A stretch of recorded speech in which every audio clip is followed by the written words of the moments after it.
Episode 43 of the award-winning Rugby League Coach podcast. My name is Lee Addison. Look, I'm in my new studio, I should say. I am in the same studio, which has a different backdrop and a different microphone. Mm-hmm. Really, I just wanted to be like you, Taylor Brown. How are you?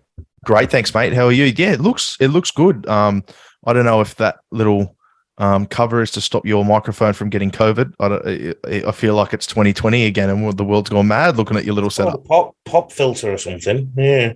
Is that what you get when you get a bit older? Because you're a bit of a pop now. I've just come back from Melbourne, mate, actually. Had a few days there, and the weather is completely different down there. What's it like down there? 17-ish degrees, cold. Hoodie weather. Home style weather for Lee Addison. Very much so, yeah. I did have some homeostasis there, if I'm honest. So, it could just be me and you this week, the podcast too, Taylor, like it was back in the early days, because I know Chris is busy tonight as we record. We normally record on a Tuesday, but it's my fault. We've had to switch to Thursday. Tim may join us, you know what it's like, and James is worried about work, so we'll have to fill the airwaves, mate, with our dulcet tones. Yeah, well, look, I know how to talk, and I think you do too at this stage. So we've had 42 episodes of practice. May as well go again. But look, honestly, Lee, it was your idea to bring people on the podcast in the first place, and you put it out there on Zoom. You posted the link and let people come on if they'd like to. And look how it's sort of naturally grown, where we have regular guests. Chris has hosted one of our podcasts, which is great. And it's just really good to see that we have those regulars like Tim and James come and they bring their own sort of flavors and nuances to the podcast. And it's really enjoying. Really fun to watch how it's unfolded. Yeah, and there's literally no planning gets into it, I suppose. None. Duck eggs. They're getting us in the raw. We'll still follow the same format though, mate. So, you know, I've got a couple of topics. Hopefully you've got a couple of topics, but we can literally just talk about whatever we want, lad. And if you don't mind, I'd like to start with the first topic. There's a bit of talk around at the minute that the New South Wales and Queensland sides, you know, they might have to leave some players out. So, for example, if we look at Jerome Luai or Nico Hines as a discussion, and therefore, if you include one player and not another, or if you include one player, where does it mean the other goes if they stay in the squad? In Queensland, it's a Reece Walsh or a Kalen Ponga at fullback question, and, you know, can you play both of them in the team, I suppose? So I guess my question and my topic I want to bring up is not necessarily, doesn't have to be about the players who are playing in Origin, but I guess it's what is the best combination of 1, 6, 7, 9, and 14 that you've been a part of or that you've seen either in the professional game or wherever it may be. And yeah, if you want to sort of merge that in with the Queensland and New South Wales selections, then by all means do. But my question and my topic is more geared towards the actual dynamics of what could unfold as opposed to the players, if that makes sense. Yeah, absolutely. I think you've touched on something there when you say dynamic.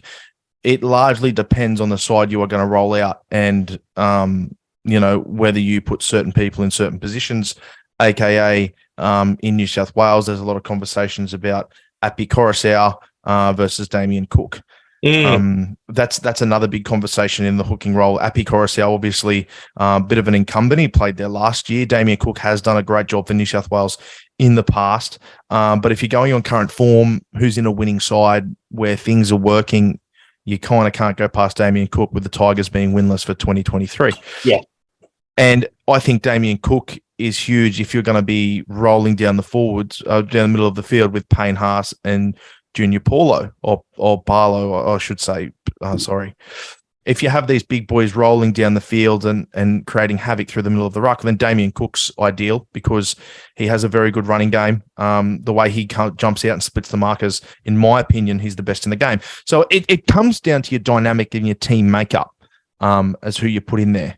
When I'm thinking of the New South Wales side at the moment, and admittedly, I put more thought into this being a New South Welshman, I cannot overlook Nico Hines.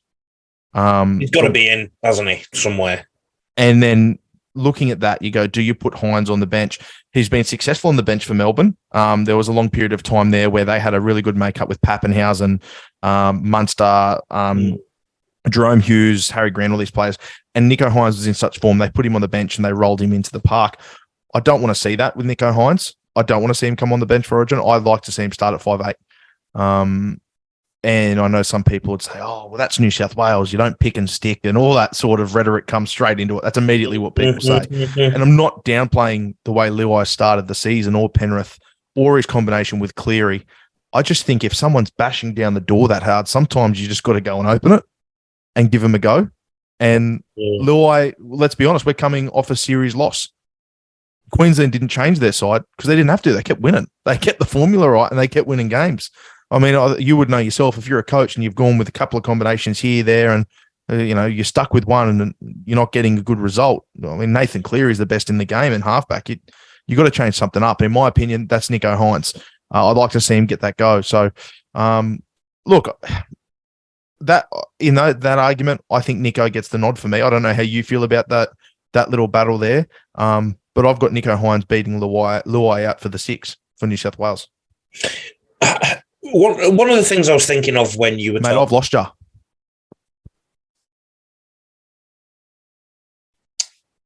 don't know why you've lost me. Are you there? Sorry, I got you.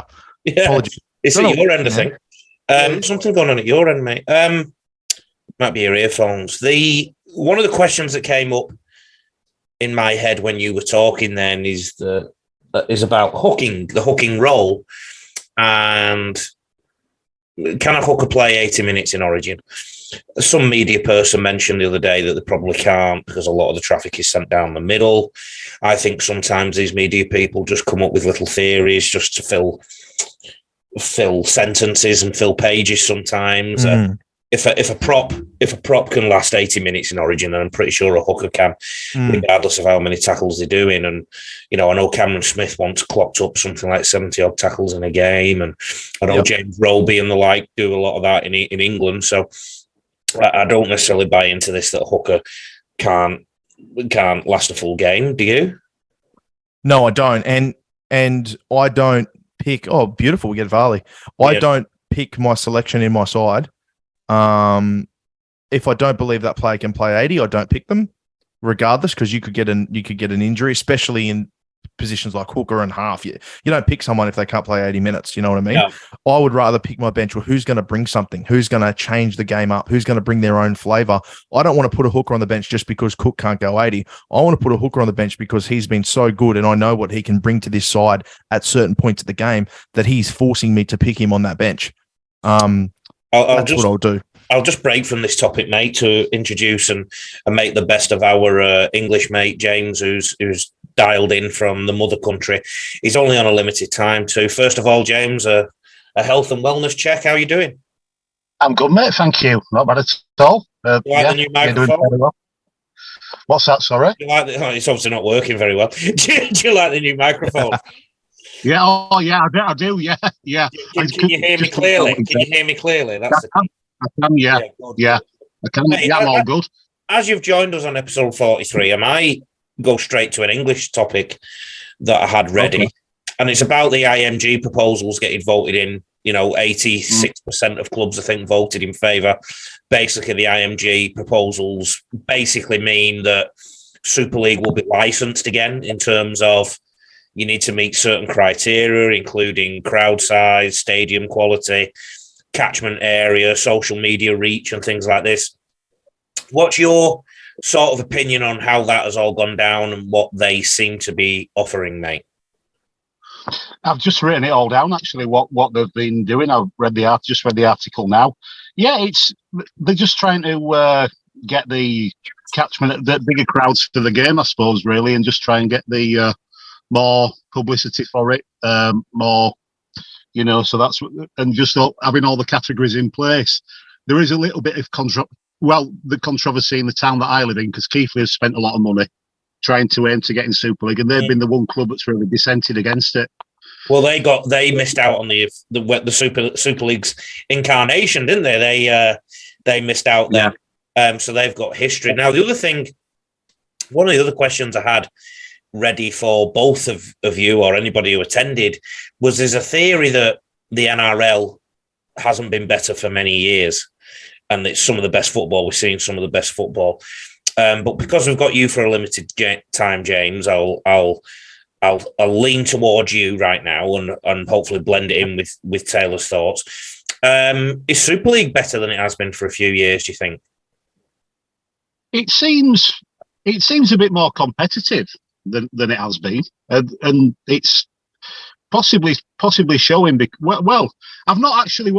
I'll be honest. I've not watched a lot this season. I've not actually seen a lot. We're getting involved with my new coaching. I've been a bit dominated by that. But welcome to life in rugby league. Yeah, yeah. But yeah, indeed. But I've had a look at the table, and I've noticed that Saints, we predicted that though at the start of the year that they might struggle a little bit. They're eighth, but yeah, it seems fairly level. I mean, Hull KR are doing well under Willie Peters. They beat Saints last week. Taylor, is the NRL better than it has been for a few years? Do you think? I know I'm enjoying it more this year. I think. I'm not sure that the product itself is better. It has been very good this year. There's been a very good leveling out of the playing field this year, which we've spoken about. The scores have been a lot even to start off the year, and that has made it more enjoyable. I think teams like the Warriors going good is really good signs. If Parramatta and Cowboys going bad is not a good sign, but they were dominant sides last year, so it's good to see that other sides are sort of up there. And the only real sob story of the NRL at the moment is the Tigers, and that's as they say, a basket case and a one-off. But everyone else has tasted some success against some good clubs this year, and I think that has made it more interesting for the average punter who, doesn't necessarily follow as, closely as we do, but supports their side when they're playing. And if they get a win, well, then maybe they go into work with a smile on their face and chip their other workmate. And that's what rugby league's about. As you say, it's a blue-collar game. It's about, area versus area, mate be mate. And I think there's been a lot more of that this year, and that's why it's been more enjoyable. I can't hide away from the fact that I believe the Dolphins coming into the competition added a buzz around North Brisbane especially, but I think the whole competition, regardless of who you support, I think it's made it interesting. So, yeah, I think NRL as a product on the field hasn't overly changed much from last year, but the results and everything, there is an air about it, and it's more enjoyable for myself even. I do find it interesting that you both went from the prism of competitiveness. What about the actual way the game is being played? So you've got the 6 again rule. You've got the fact that we've had a World Cup and certain teams have been delayed in their preparations this year in Australia. In England, the champion team, St. Helens, also had a tour to Australia, which has obviously taken it out of them, James. I mean, is there something to be said for training a little less, do you think?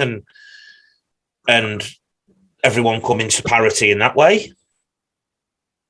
Yeah, possibly so, because it's I think that's what it needs, because it just seems to have been, they've just been on the back foot of Saints this season, and they've struggled. Whereas Warrington, who had, they've got a few internationals, but they had something to prove this season.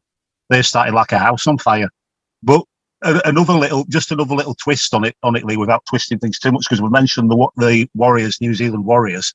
How well is the coach doing there? Yeah, the new coach. It's not like you to change the subject completely, James. Yeah. But I'll also shout out with that one. What about Matty P? Because he was fairly unproven when he got the job at Wigan. He'd come through the system, and they're consistently doing well again this season. I do think Wigan is one of them places where it's its own republic. So if they get a Wiganer as a coach, they automatically have an extra 5%. They get an extra 5% out of the players because there's a Wiganer as coach. I think Sean Wayne had very much that effect too, and he does have the same effect as England coach as well. I think I worked at Wigan, so I do know the place, and I do know how strong the Wigan feeling of the club is, if that makes sense, and the pride that you have in Wigan. It compares very much with Queensland, that sort of parochial approach, Taylor. So yeah, thanks for changing the subject completely, James. That was fantastic. What do you reckon, Taylor, about my counterclaim about the actual product? Because you said you don't think it's changed that much, but what has changed is some players in Australia haven't trained as much yet as they would have done in previous years. Yeah, is that what's caused the difference? Well, I don't think so. I don't think it's the not training as much at all. I think that, I don't think the product of the game has changed. The 6 again rule that was here last year. I don't think there's many rules that I can point to as I sit here that have been a massive change, other than maybe the controversial ones, or as James would say, controversial. I don't know how do you pronounce that. Controversial on the table. Controversial. All right. So then you say it properly, but then you say controversy. Okay. All right. Sorry, just making sure. Other than maybe the hip drop and things like that being more stamped out of the game, I don't think there's been too much of a change in how it's been refereed or anything like that. I just think teams are a lot closer this year, and it's great. I mean, there's a reason for that. Obviously, the World Cup's there. I don't think that's training. I just think that's workload on players has hurt some of those bigger teams. But I wouldn't argue that that's overly affected the Cowboys now. Parramatta Eels now. You look at the Panthers; they've managed it well. They've kicked back in their stride. Melbourne Storm have kicked back in their stride. Had some good games. I just think that some sides have really turned it up and played some good football, and yeah, it's just a lot tighter. It's great to see. Before you go, James, tell us about your coaching job and any little. I've lost you again. This is absolutely driving me up the wires. Taylor keeps losing me. You can still hear me now, James, can't you? I can. Yeah, tell me about your coaching job, James. Tell us about it, and what. Yeah, I'm real. Your little insights. I'm really enjoying it. It's a good challenge, putting the things that I've learned across to the players. I'm just trying to phase it in bit by bit. I started really with ruck control and collision to get that sorted, and we seem to do fairly well with that. We had the first half last week where we needing to concentrate on possession a bit more, and our completion rate wasn't very good, which I'm working on. Just to let you know, he's coaching the under sixes. No. What age group are you coaching, James? Under 16s. Under 16s. That's right. Sorry, I just left a decade out. No.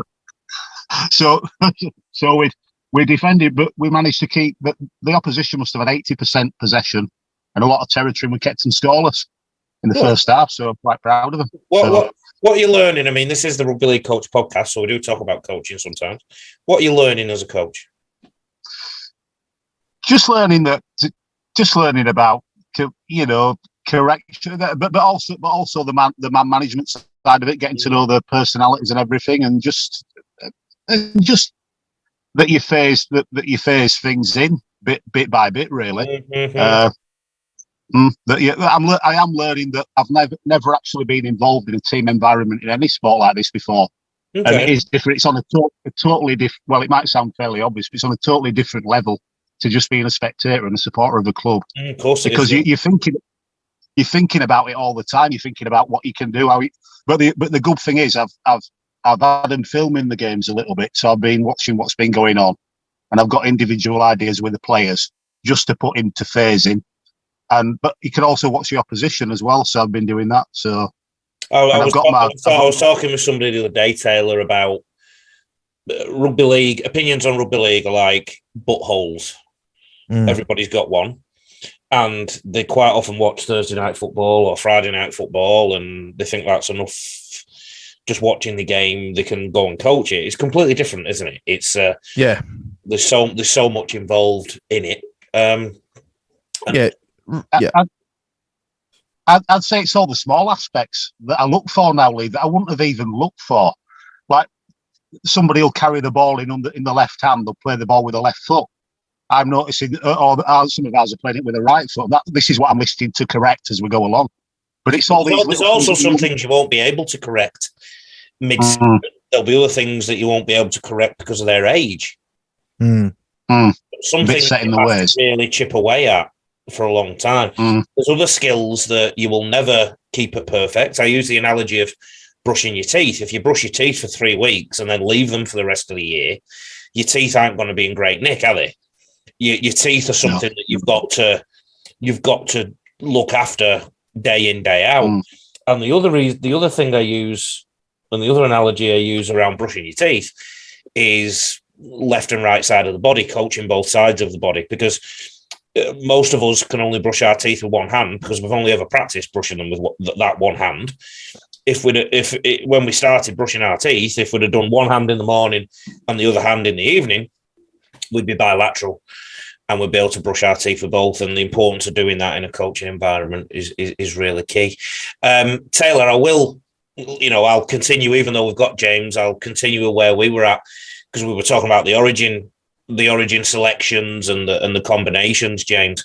I was talking with Daniel Safiti, the senior, the father of the two Safiti boys, Jacob and Daniel, who play in the NRL. And I suggested to him that I thought Grant, Hunt, Ponga and Walsh can all play on the same side. And mate, the reason you keep losing me is you keep pressing mute. The mute button keeps coming on in the corner. No, that's not it. That's not it. I'm doing that as a result of losing you. Oh, yeah.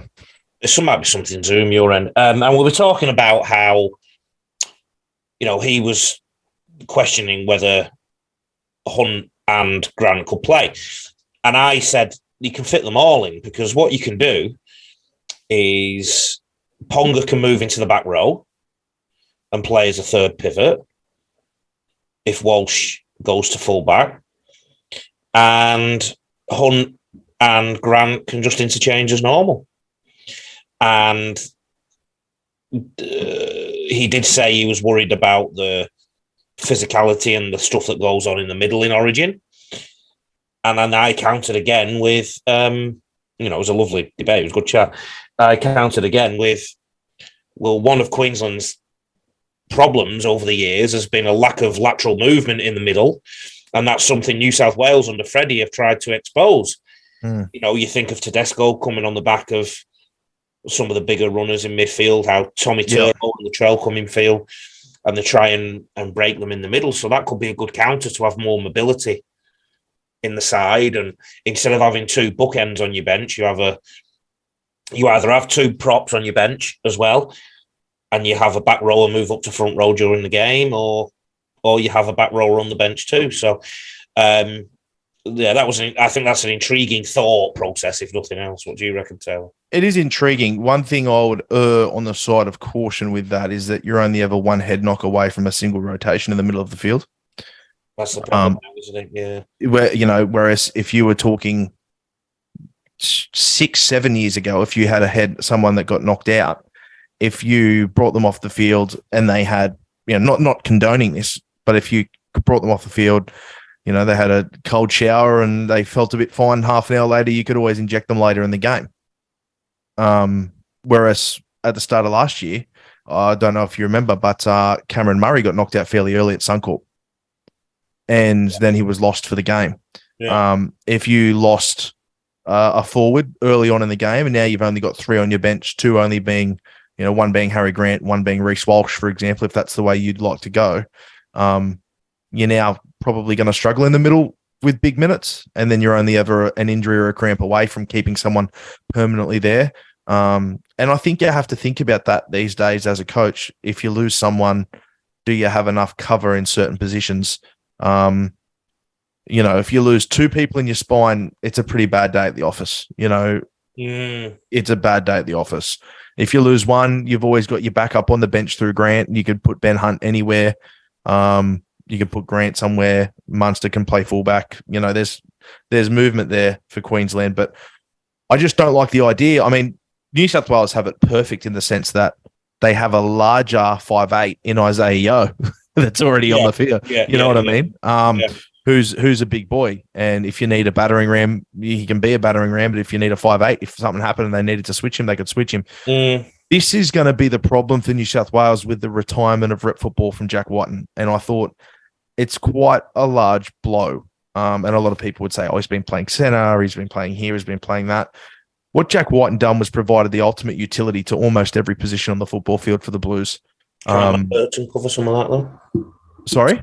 Matt Burton can cover some of that. Nico Matt- Hines can cover some of that. They absolutely could. I just think he's a better utility than both of those players in the form that his defense is so up to par. I would have no issues putting Jack Whiten in at starting lock because he was so strong defensively, scarily strong in defense, Jack Whiten. Equally as dangerous in the centers, defensively and attacking wise. And he's just a really good natural footballer. I'm not saying Hines and Burton aren't. I just think Whiten has a broader spectrum of attributes that suit him to play probably in the middle better than Hines, probably in the centers better than Hines, and then in 5'8" better than, and then those positions better than Burton as well. Not that they couldn't, but that's just my opinion there. I think Whiten was a big loss in my opinion. Are you going to be wagging work, James, to watch the three Origins? I will try and watch them, Lee. I'll say that diplomatically. I will try and watch them. When's the first one? It's not still about 5 weeks away, I think. Is it still a while away? Talking about work, I'm going to have to go, Lee. Now, sorry, it's been such a short visit. No, okay. So you need to negotiate with your boss. You need to get an hour off each week at the Brownless time. I do. I need to have a word. I need to get my priorities right. Yeah. As long as we can mention them, can't we? We can mention them. Get a plug. Mm. Yeah. That's how we'll do it. We can. Yeah, well, definitely. Yeah, that's the way to do it. Good to see you, lad. Look after yourself. See you, mate. See you too. I'll keep you posted how things go. All right. Lad. See you. Bye. Yes. Bye. Taylor, on to your topics now, lad. I've run through mine. I have got less serious topics today. We tend to hit the hard notes. Well, I've got one less serious topic. We tend to hit the hard notes every week, don't we?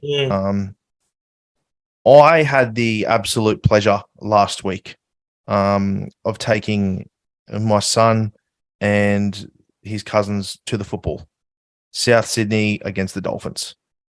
At Suncorp. And of course, being a Dolphin supporter, my son being a Dolphin supporter, we had his two cousins and my brother-in-law came with me. It was a great little day at the football. We sat behind the Dolphins players. It was really good. Tickets weren't too expensive. The drinks and everything were great. It wasn't too expensive. It was a really good outing for me, myself, and the boys. McFlurries on the way home. It was great. I have watched live football like that, but when you watch football with kids, you're not streamlining watching as I normally would. I'm not looking at plays. And when I watch live football, I like to look at things like the fullback and the splits. And, I might spend 5 minutes looking at this player and how they play and things like that. And it helps formulate opinions. You know what it's like when you'd know the exact same thing. When you've got kids, you're kind of looking after them and you get drawn into the game by bigger moments where you're really watching and things like that. I am going to make a statement here. I want you to agree, disagree, and then counter if you do. I think Latrell Mitchell is the most entertaining player that's ever played rugby league. Absolutely no way. I think that the way he actively engages with fans on the sideline made it such a more enjoyable match for me to watch.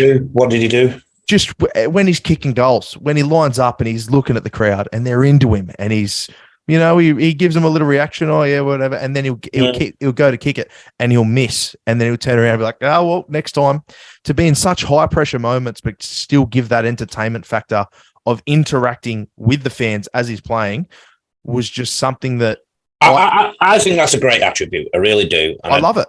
And I do think Mitchell, he gets a bit of a bad social media press because of the amount of pressure the media put on him, the mainstream media, by bumping him up to be something that I don't think he is yet. One of the problems about having this microphone in my mush is I have to take evasive action if I'm going to sneeze. You framed your question about him being one of the most entertaining players, and obviously that brings into thought the way he actually plays the game. And I can list several players that I feel I'd prefer to watch if I had a choice. Having seen Tommy Turbo live at Suncorp during the COVID year, he was something else. Nico Hines, something else. and that was when he wasn't playing in the halves. Mm. There's other players, obviously, over the years that have been excellent entertainers on the field, and a lot of them were characters as well. Cameron Munster likes to engage with the crowd. You're talking almost off-field antics, though. You're almost talking post 80 minutes. You know, you could say the cheese is the same. He scores a try, there's a break. And, you know, at the end of a game, he's talking about beers, and more beers, Victor Radley. All these guys are characters. Absolutely. I agree. And their personalities I love. Toby Rudolph, absolutely love his personality. I love it. But in the game, in the heat of the moment, in the big moments, Latrell's looking fans in the eye. And yeah, you made the statement. You said he's the most entertaining player to have ever played the game. I mean, the game I'm young. Since 1908 in Australia and 1895 in England. So I'm young. I'll cop that. Just dissecting your comment. All right.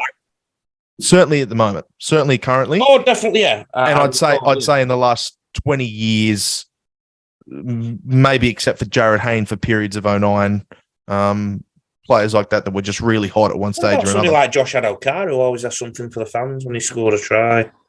I love Josh Adokar. I really do. I do. I just don't think he's at that Latrell Mitchell place yet. He's got that electrifying feel every time he touches the ball.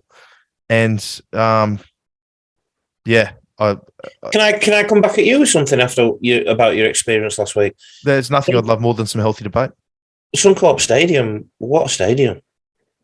I love it. And the way you can get in and out of it, the proximity of the amenities, the food, the drink, you never have to walk far. You can stand on the concourse and still watch the game behind the sticks. What I don't understand is if this was a ground in Sydney, they'd be knocking it down and building a new one. But Suncorp, to me, is still on top of its game. I mean, some of the seats are obviously a bit worn out of paint, their original paint, but but it's to me, it's the best ground in rugby league by far, and one of the best sporting venues. Lee, I agree. Growing up in Sydney, obviously watching football at ANZ Stadium was pretty huge. Playing at ANZ Stadium, the first time I played there was massive. But playing at Suncorp wasn't as big for me as it was playing at ANZ. When I was actually playing the game, I had more of a feel at ANZ. But watching football at Suncorp is just so enjoyable. So enjoyable. And I've done it from a few different locations in the stadium now, obviously being up here for so many years. And I've never had problems getting in, getting out. I've never had problems getting drinks really or anything like that. I've never had problems with any of that sort of stuff. I thoroughly enjoy going to Suncorp Stadium. I think it's a great place to watch live events. And you're right, they would probably knock it down in Sydney because the capacity-wise, it's not very big. And also, they just need to spend money. What about playing surfaces, mate? So you've talked about a couple of grounds you played on. What about playing surfaces? What are your memories of them? So were any of them heavy underfoot? Were any of them like a carpet? Did any of them add 5% to your performance? I remember once trialling for Great Britain students and I didn't feel at my fittest and my knee was struggling, but the field we were on at Edgehill University just seemed to put spring in my stepper. I remember it like it was yesterday because I could not believe it. I mean, any euphoric moments like that for you? Yeah, I would say one of the best moments was running out onto SCG. That was very, very special for me. And then came crashing down when I realised in the middle of the pitch was this big cricket pitch. And when you get tackled on it, that hurts a lot.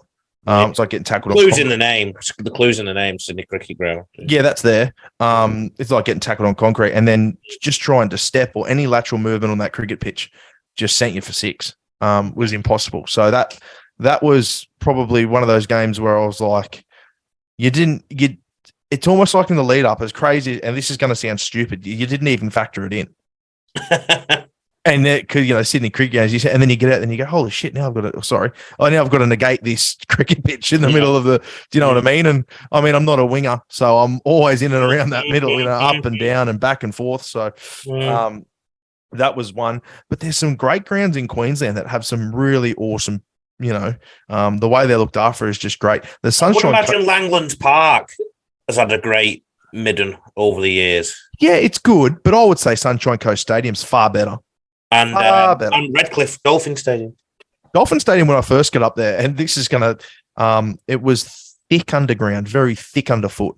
And it was funny because I actually, when I first moved up, I was a groundskeeper. That's the job the Dolphins gave me. I was on the grounds. And I remember the groundsman looking at me and I said, mate, why do you keep it so long? It's long out in the middle there. And he said, oh, you haven't played Queensland Cup yet, have you, Taylor? I said, oh, no. He said, you'll be thanking me when you get slammed on your back in round one, how nice and soft that pitch is. Mm-hmm. Anyway, I didn't notice it or feel it, but I mean, we played Papua New Guinea. It still hurt. I used to,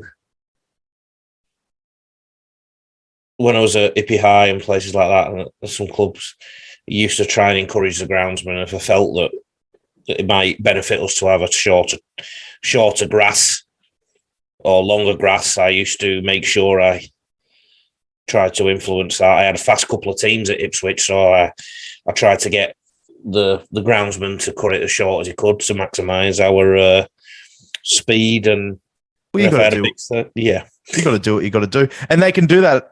Some places can do that, some places can't. The Dolphins right now at KO Stadium, they could do that. They own the ground they're on, and they can, if they wanted to do that, they could per se. I don't think they would. They have quite a large schedule of events that they do hold there, but they could do that. You couldn't do that at Suncorp because they hold so many events. They don't own the stadium. You couldn't. What's your other topic, lad? Mate, I actually wanted to talk about Origin selections. And that kind of got taken away from me by yourself, which is good. That's fair enough. It is what it is. But one thing I wanted to ask you, it was about a post you put up today, and I had it earmarked for this week or next week to ask you, but you beat me to the punch because you know what you like. You're pumping content out left, right, and center. You're always thinking about it. And it's the assessment of the 2023 NRL season. I wanted to ask you, I wanted to dive into it because we spoke in round 2, I believe it was, and we kind of threw up in the air. When can you assess where each side is in the season and how they're going to go? And one of the numbers thrown out was round 8. Round 8, you can start looking at it. And I'm thinking, well, we're just about here, Lee. So, you've put up a post today. Talk me through it. Let's go through the teams and where you've got everyone. Well, can I give my rationale first? Oh, you can give your rationale during. You can give your rationale after. You can do whatever you like. This is your podcast. Our podcast. In the English Premier League, the football, and in football in general, you play each other home and away twice. Mm. And Man City are going for the title now with Arsenal. Arsenal played West Ham the other day. And I went to bed and Arsenal were 2-0 down, 2-0 up, right, because of the time differences. And I went to bed with the shits because I didn't want Arsenal to win because City are trying to catch them. And I woke up in the morning and West Ham had pulled 2 goals back and it was 2-2, so Arsenal dropped 2 points. Right. And I woke up with a smile on my face, right? The reality is, as we record this now, Souths are playing Penrith. Mm. If Penrith lose this, it really doesn't matter. If South lose it, it really doesn't matter. They've just got to get in the top 8. So first things first, the top 8 dilutes some of that importance of every game. So when you're looking at English Premier League, basically every game towards the top is key. Yes. And every game near the bottom is key because of relegation, right? That's the first thing. The second thing, the draw isn't fair. So every team doesn't play each other home and away in the NRL. And Souths are now playing Penrith. They played them the other week, 6 weeks ago or something. Mm. And why are they playing them again? And I know that can sometimes happen, but it just, you like to play the team again a few months later to see what's changed, rather than play them a few weeks later. And the third thing, and I've said this 1,000 times, I think, Origin takes away our best 36, 40 players for a massive chunk of the season now. The last time West Tigers won a game, I think it was during the Origin phase or just after it. Mm. That's what impact Origin can have on a competition. Even the Tigers can win a game. But so I do genuinely lose a little bit of interest. One of my mates just texted me while we were talking and said, "Good game, this." I said, "I'm hardly watching it." He said, "What? You're not interested?" And I'd watch it if I wasn't doing something else. Yeah. But I wasn't going to go out my way and watch this game because I know that it doesn't matter as much. South and Penrith are going to be there or thereabouts. Right? And from my post today, I did a list of, categories and where each team fits in that. And I've picked, teams that are going to be in the mix, teams that are the season's done and dusted. It's going to be a long year, some might be surprised I put the Bulldogs in that actually, but I do think it's going to be a long year for them. So my categories were so my rationale is, what's going to happen. Like I can predict it. Penrith, Sharks, South and Melbourne are going to be in the mix for the competition and they're on track. Right? So guess what? We'll see them in September. Right? If I'm going to tune into some games, if I'm going to make time in my schedule to watch a game or factor it into my week, I think the Broncos, the Warriors, the Manly, the Knights, and the Dolphins are still worth watching to see where they're going. But even though some of those answers could be coming in the next 2 or 3 weeks. Right? Yeah. Okay. Yep. Chances of making the 8, but don't put your house on it, Titans and Raiders. And if Titans and Raiders finish 9th and 10th, that won't be a surprise to anybody. Right?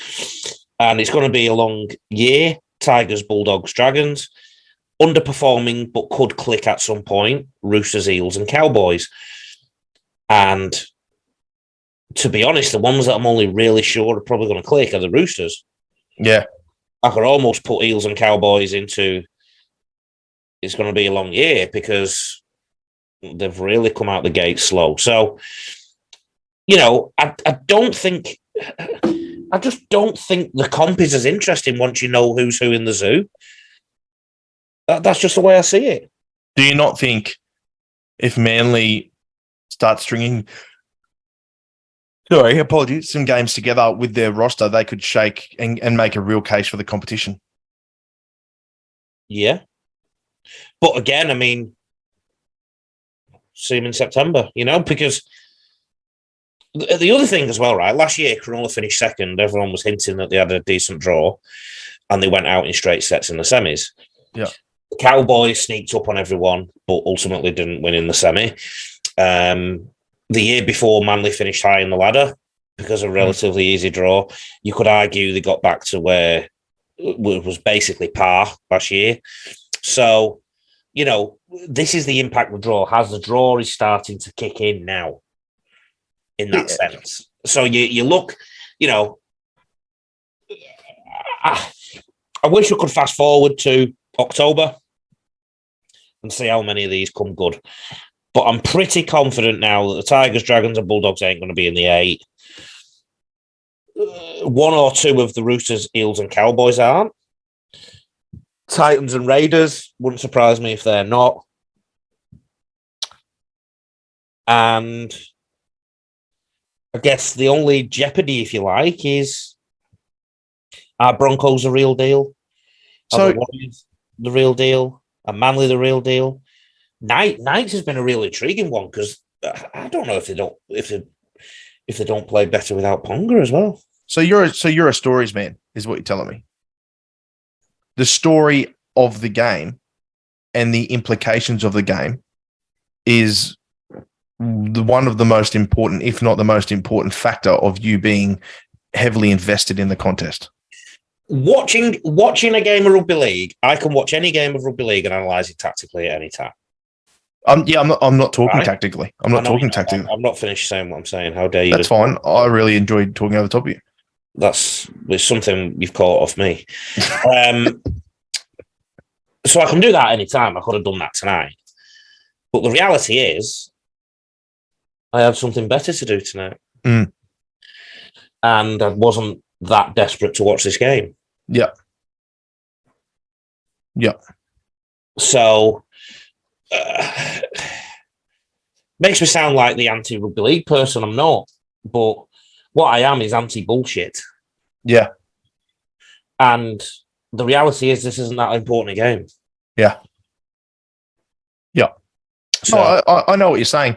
I come from it from a different perspective. I couldn't care less standings on the ladder.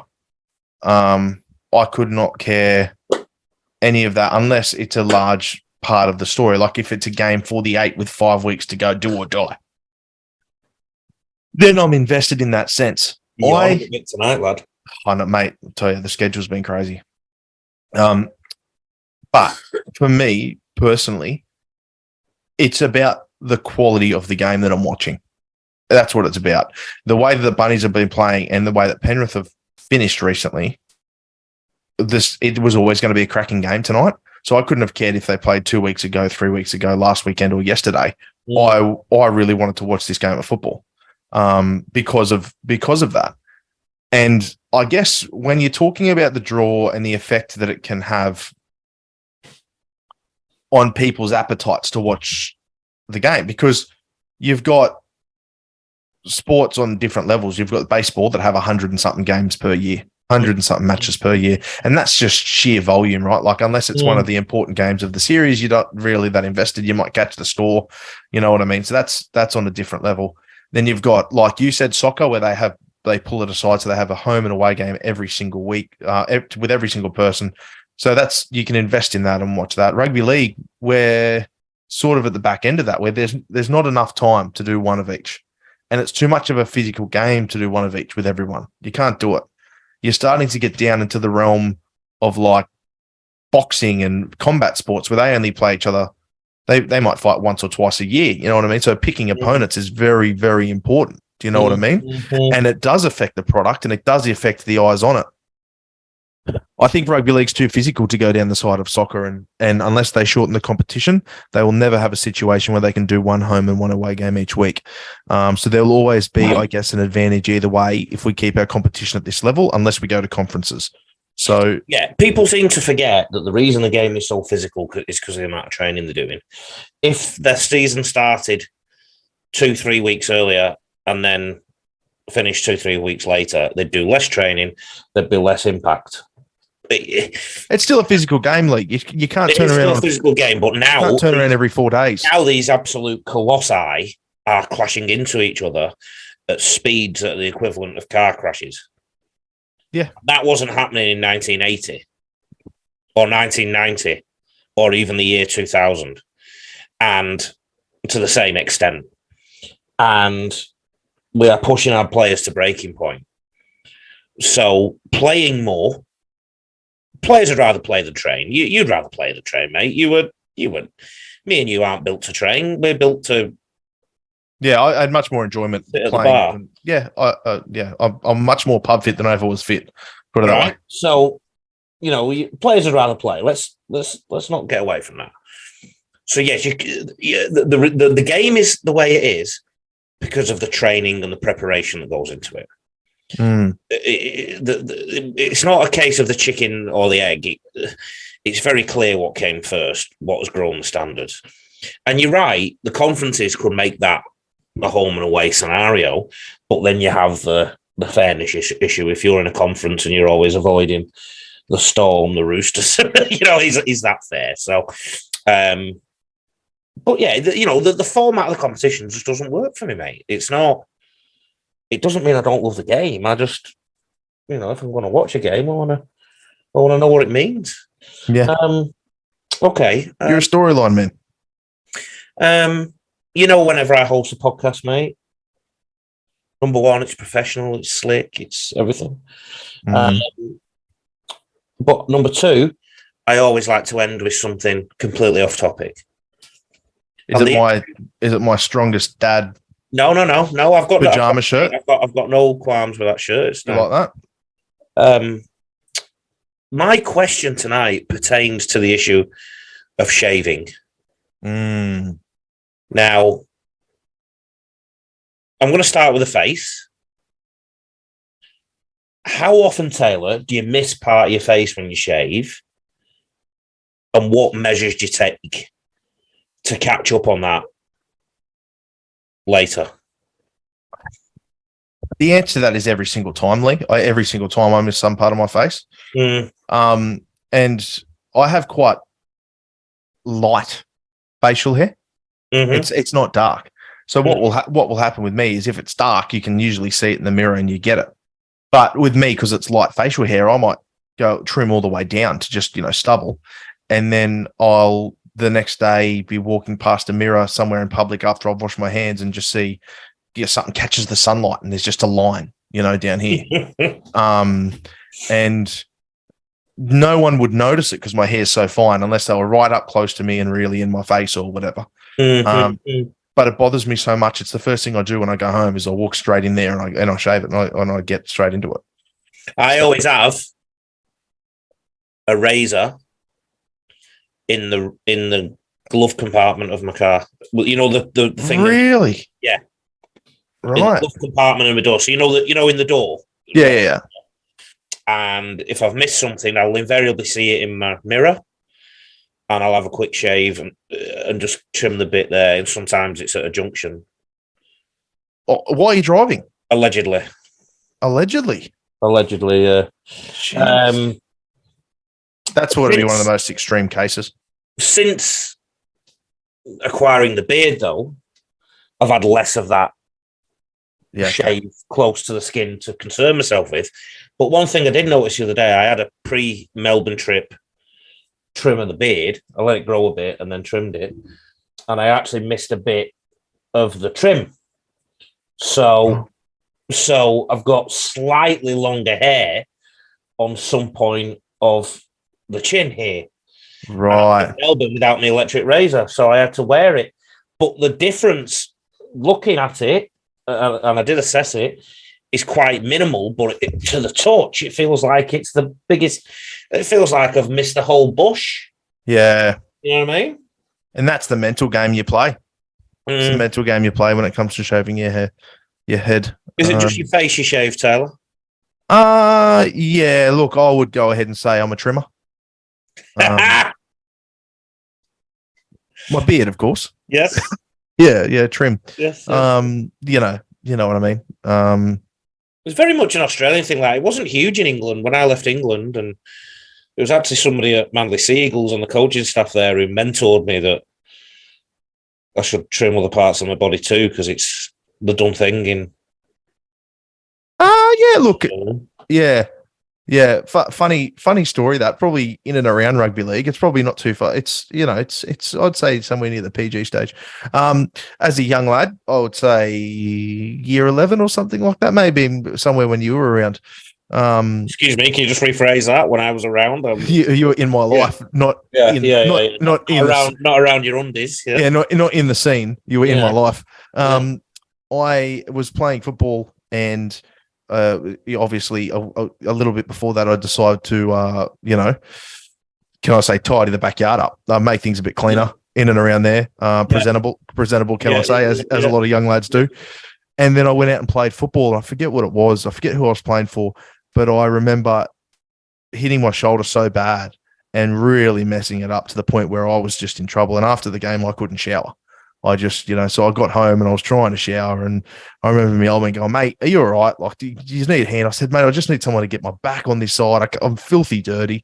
And he's come in and here I am with a symbol of some sort, naturally shaved into myself. Yes. And my poor father walks in and sees it and just goes, "Fair dinkum, is that what you blokes are doing these days?"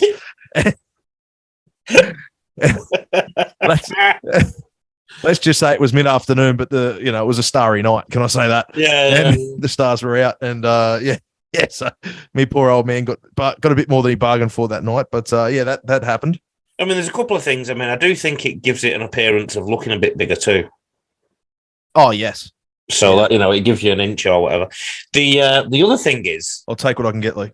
When we're old, if we get old, and you just can't be bothered shaving it again or whatever, Yeah. Like, how long is it going to get? Because the more you shave some, the longer it gets, doesn't it? So there is a concern there. And Yeah, I don't know if you've seen Rise of the Planet of the Apes, what the city looks like when it's just, or I Am Legend with Will Smith, where there's just vines coming out of New York City structures. So I'm quite, I think that scene will be very familiar when I do get old. I'm not there yet, but I think that'll be very familiar. Some blokes shave top to toe, don't they, or wax or whatever. I just can't be bothered with that. I've done my legs before.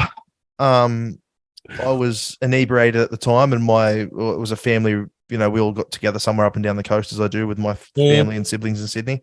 And my sisters were waxing their legs, and they asked me if I'd like to wax my legs, and I thought it would be a funny idea. It was very painful. Never again. But yeah, my younger brother's one of them, head to toe, fully shaved all the time. Back of your neck getting waxed can be painful, actually. I'm not there yet, Lee. I'm not there yet in terms of the back of the neck hair. It's fast approaching. It's worrying. I can see it in the review. But the other one that worries me is nose and ears. Like I tend to I just pull my nose hairs out. So do I, and I have a nose trimmer. And what I'll do is I'll be out and about, and something will happen. I'll laugh at something, and I'll go, and then I'll feel a hair come out of my nose. Do your eyes water when you pull your hair out? And then I sneeze almost every time. Yeah. And but I have to do it because I've now noticed it, so now I have to do it. And then when I go home, I won't trim my nose hair because I feel like I've already done the job. There you go. So there you go. Yeah. Great enlightening conversation. I mean, if there's any young males here listening in, I mean, what great guidance for them they're getting. Yeah, there's the lawnmower or something, Manscaped. Is this new thing out? This is not an ad for Manscaped, but I'm going to give it a go one of these days. I keep seeing it everywhere. And Manscaped, it's supposed to be made for trimming all sorts of places. And I probably need a ride on. Yeah, you'd be chasing a John Deere. I don't think one of those electric or two-stroke jobs is going to do it. I think you'll need a full diesel. Looks like you've got a little visitor, mate, so it might be time to end it. Yeah, I've got a little visitor here on my shoulder. So hey, mate.